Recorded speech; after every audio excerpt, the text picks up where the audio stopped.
जब कहते थे मेरा नाम तुम तस्बीह में पढ़ते हो, मोहब्बत की नमाज़ों को कदा करने से डरते हो।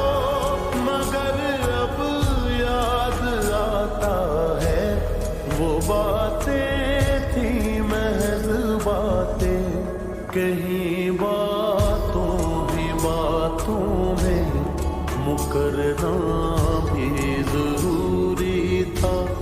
तेरी आंखों के दरिया का उतरना भी